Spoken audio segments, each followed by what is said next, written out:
Olá, olá, olá! Fique muito à vontade, seja muito bem-vindo a esse 16º episódio do Jeito que a Vida Vem. Esse podcast que simula como se você tivesse acabado de chegar na cozinha de um amigo muito querido que está preparando algo gostoso para você enquanto vocês conversam sobre como é que a vida veio para você. Eu me chamo Norton Cruz Machado, eu sou psicólogo, sou terapeuta individual e de casal com foco no atendimento do público LGBTQIAPN+, e este é um podcast do Jeito que a Vida Vem, no seu 16º episódio. Então bora para mais um?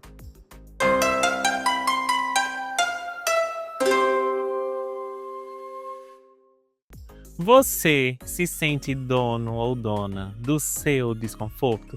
Você já parou para pensar sobre isso? E aí, olha só que coisa interessante. Acompanhando o processo de muitas pessoas, né, o processo terapêutico de muitas pessoas que chegam até mim, eu percebo de que poucas delas têm consciência e conseguem colocar o nome no próprio desconforto, quiçá conseguir se responsabilizar por esse desconforto. E aí se responsabilizar como, Nota? Se responsabilizar entendendo de que nós fazemos parte de uma sociedade e uma sociedade que ela é relacional e também interacional. A gente interage uns com os outros através de nossas relações e a gente interage com pessoas e que a gente não tem uma relação direta, digamos assim, né? Que estamos nessa cadeia, nessa sociedade. E existem esses processos de ficar desconfortável com uma ação que uma outra pessoa faz em direção a nós e ficar desconfortável, inclusive, com as nossas próprias ações. Esse fenômeno também acontece. Só que eu percebo na minha prática de que são poucas as pessoas que se sentem responsáveis pelo próprio desconforto. Responsável no sentido de o que eu fiz para chegar até aqui, quais eram as minhas motivações naquela época e que isso pode ter mudado ao longo do tempo e qual é o prosseguimento que eu quero dar com isso, né? O que é que isso significa para mim e que eu quero continuar levando para minha vida ou não. Só que aí existe esse momento e esse movimento dentro da clínica que é poder perceber o seguinte: quanto que você se sente dono desse desconforto? Porque geralmente quando a gente se sente dono de alguma coisa, temos mais dificuldade de poder se desapegar dessa coisa, né? Então, se eu sou dono desse aparelho que está me filmando, não é tão simples assim de eu me desapegar dele. Se eu sou dono de um objeto, de uma sandália, de uma calça, de um carro, também é muito difícil desapegar disso porque eu me sinto dono. Então, muitas vezes, esse desconforto, algumas pessoas têm uma relação com esse desconforto como se elas fossem donas daquele desconforto. Também existe esse recurso da temporalidade de que os nossos desconfortos, eles podem ser finitos, que eles podem ser temporários e diferenciar daqueles que não são temporários ou que eles podem levar mais tempo para diminuírem ou para serem eliminados. Existem aqueles desconfortos que são inerentes ao processo e que a gente precisa atribuir consciência a esse fenômeno. E olha que coisa curiosa, por onde foi que eu entendi mais na prática exatamente essa habilidade que nós temos, que é a habilidade de suportar desconforto.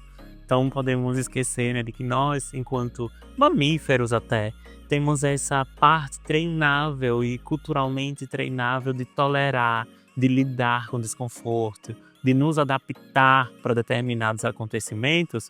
Eu percebi isso enquanto estava treinando com o Pudim. Para você que não sabe, Pudim ele é o meu cachorro. E quando no comecinho, né, da adoção dele, tive alguma dificuldade de relação, de compreensão, na comunicação, como às vezes acontece em inúmeras relações. Então essa relação, ela também era uma dessas de que esse ajuste de comunicação, esse ajuste de interesse, ele pegou no comecinho mesmo da coisa, assim, quando ele chegou até morar aqui na nossa casa, né, na minha casa. E olha que precisamos da ajuda de uma outra pessoa, que nesse caso era uma adestradora, como ela mesma já comentou e já falou em outros movimentos também, de que ela adestra os humanos para poder compreender os seus pets. E eu aprendi muito e continuo aprendendo até hoje, né? Mas especialmente nesse período de que a gente fazia os treinos, aprendia muito a respeito da comunicação das necessidades. E também de algo que é importante que todas as relações humanas, sejam elas relações amorosas, relações comerciais, relações fraternas, que é sobre necessidade, sobre doação e sobre concessão. mas que essas 3 coisas elas precisam estar também de uma maneira muito mais explícita, mais assertiva, dentro desse universo da relação.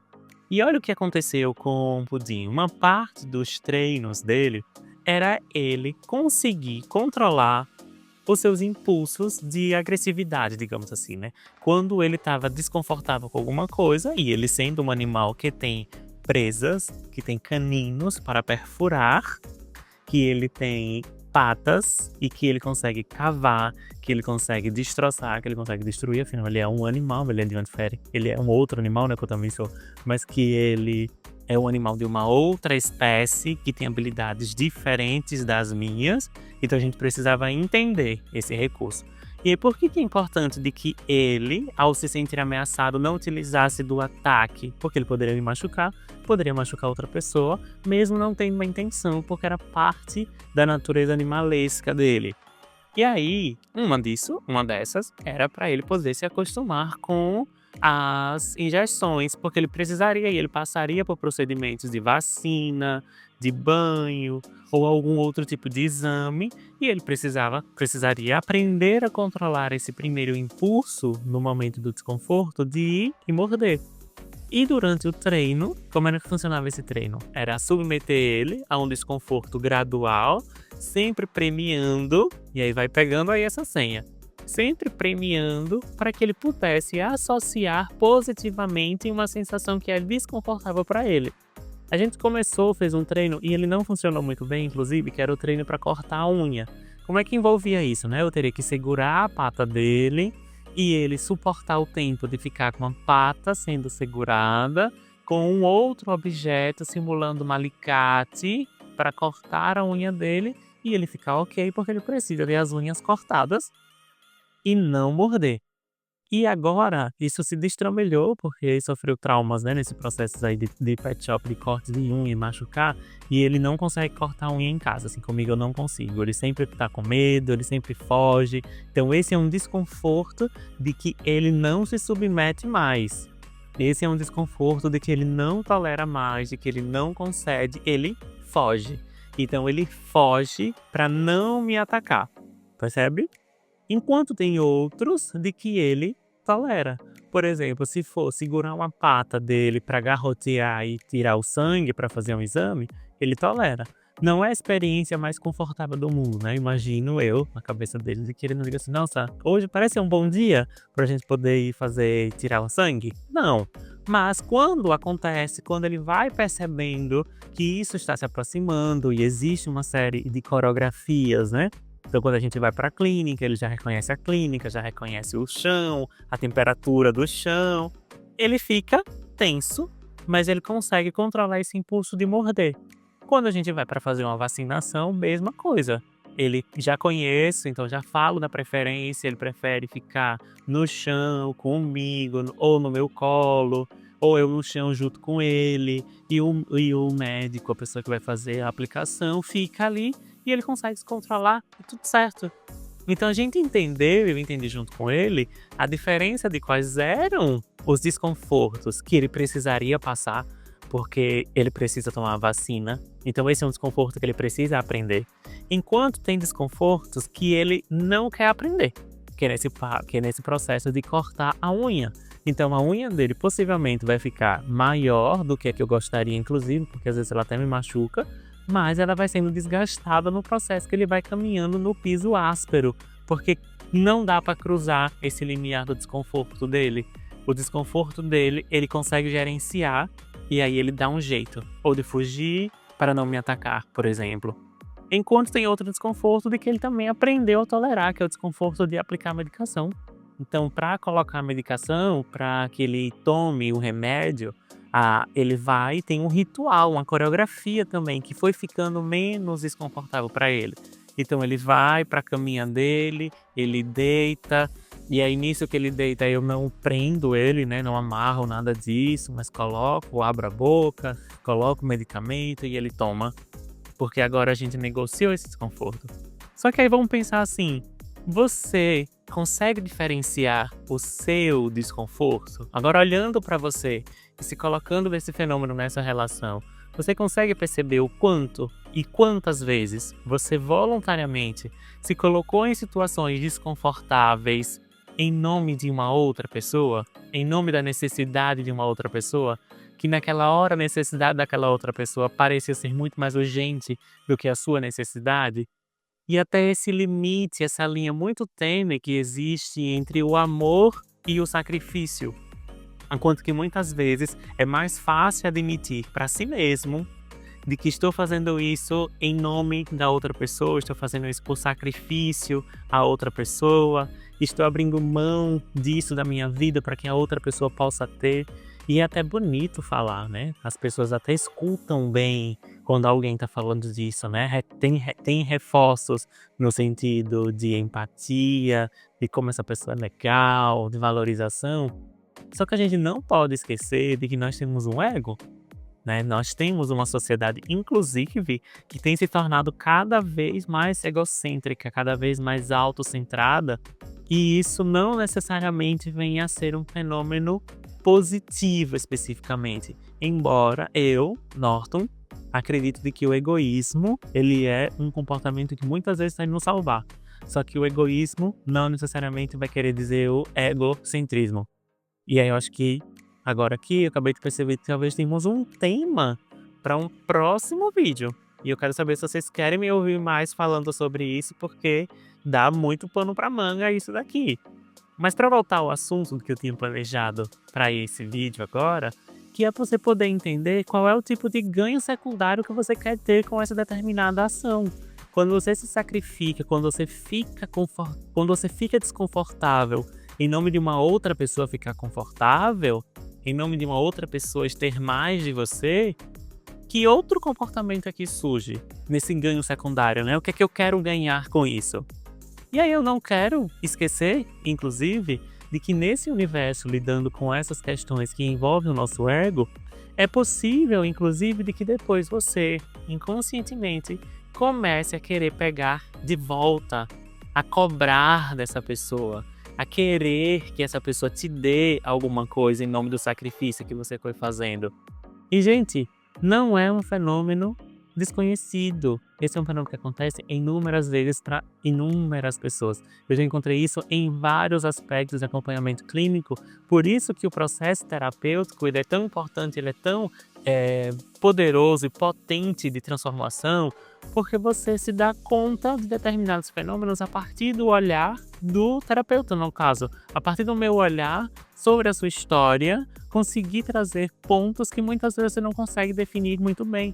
Muitas vezes, até por não ter o conhecimento técnico que eu tenho, né? Por isso que a ajuda do profissional vem nesse sentido. Por isso que a psicoterapia não é só esse negócio de ficar conversando, sem chegar em lugar algum.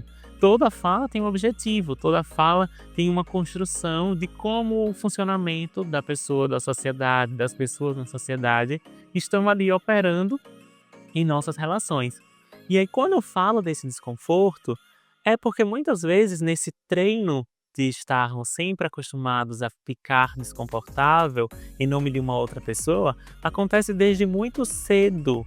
Acontece desde muito cedo porque a gente vai aprendendo a negar os nossos desejos. Quem aqui já não ouviu de mãe, de pai, de avó, porque eu já ouvi.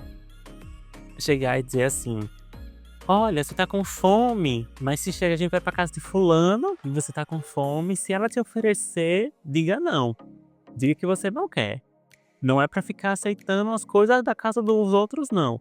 E olha como isso é confuso, esse direcionamento. Porque eu tô com fome, eu reconheço que eu estou com fome, uma pessoa me oferece a comida, aquilo que vai matar minha fome, só que eu tenho que dizer que não tô com fome. Não é confuso? Mesma coisa quando tá alimentando uma criança, por exemplo, e colocou o prato, e aí a criança não quer mais comer, e aí ela diz, não quero mais. Só que muitas vezes ela escuta uma resistência a esse não quer comer porque tem que comer, né?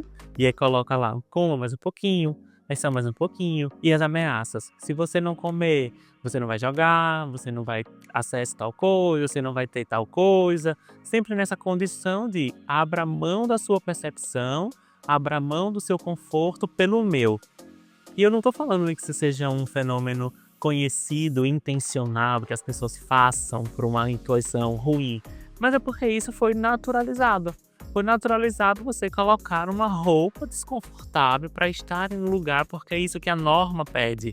Foi naturalizado de que você esteja em um emprego que te paga bem, mas ao mesmo tempo que vai exigir de que você trabalhe muito mais horas dentro do ambiente de trabalho e fora do ambiente de trabalho, por exemplo, que custa a sua paz mental, as relações que você foi estabelecendo no seu trabalho, por exemplo, também.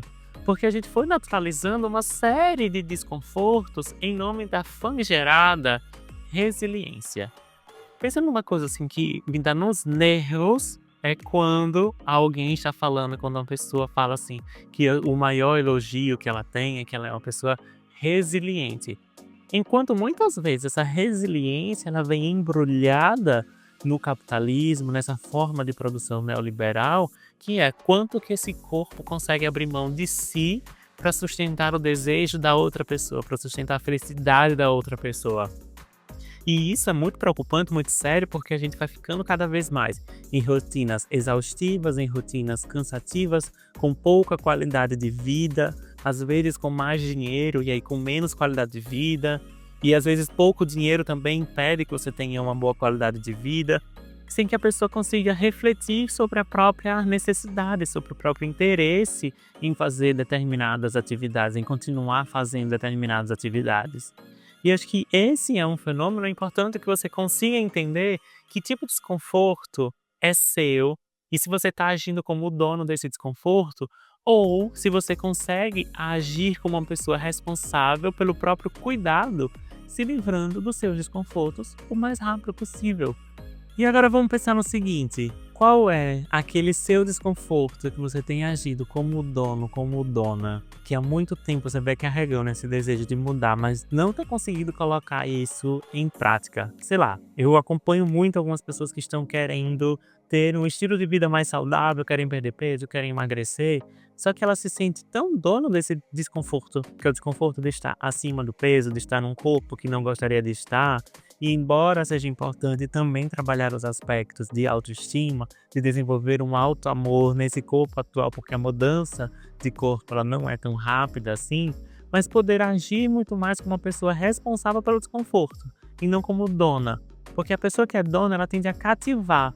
E a pessoa que é responsável, ela tende a gerenciar. E acho que isso é muito diferente quando você gerencia o seu desconforto, mirando sempre no que eu posso fazer para ficar mais confortável. Que tipo de decisão eu preciso tomar para que esse desconforto seja mais passageiro, seja mais provisório? Por quê? Porque a gente vai se separar ao longo da vida com diversos outros desconfortos que não são tão fáceis assim de serem resolvidos e que a gente não pode se blindar de passar por ele. Seja sobre o sofrimento do término de uma relação, seja o sofrimento mediante a morte de uma pessoa querida, seja o sofrimento mediante uma perda de emprego, de um desastre natural. Existem desconfortos que vêm. Agora eu tô pensando, é desconforto ou desconfortos? Desconforto, né? Deve ser. Existe esse desconforto que são inerentes ao processo, que não podemos pular, não podemos ultrapassá-lo. Só que existe também os outros de que a gente precisa se responsabilizar e agir como uma pessoa que gerencia esse desconforto. Por isso que esse é o meu convite à sua reflexão e especialmente à sua tomada de ação nesse momento, que eu venho chegando com a mais gostosa sensação de mais um episódio chegando ao fim. Estou muito feliz de mais uma vez contar com a sua companhia, com a sua audiência. Espero que esse episódio tenha feito sentido para você, tenha te feito uma boa companhia, tenha te feito refletir sobre o direcionamento e o gerenciamento dos confortos na sua vida, para te lembrar de que você, sim, é uma pessoa responsável para colocar o fim nesse desconforto. E se você estiver precisando da minha ajuda para isso, será um prazer enorme te atender, te direcionar e te acompanhar no que seja necessário. Por isso, tem o link de agendamento na descrição deste episódio. E se você gostou, por favor, coloque aí que você gostou, que você curtiu. Se inscreva neste canal. Tem muita gente que está assistindo os vídeos, mas não está se inscrevendo no canal. E eu sei de tudo, viu? Porque o YouTube me conta. Mas se você também gostou desse episódio, você está lá pelo Spotify, está me ouvindo pelo Spotify, considere seguir esse programa para não perder os próximos episódios e também dar o seu like no episódio, classificando ele com 5 estrelas. Eu fico por aqui e a gente se vê na próxima semana com mais um episódio do Jeito que a Vida Vem. Um beijo, tchau.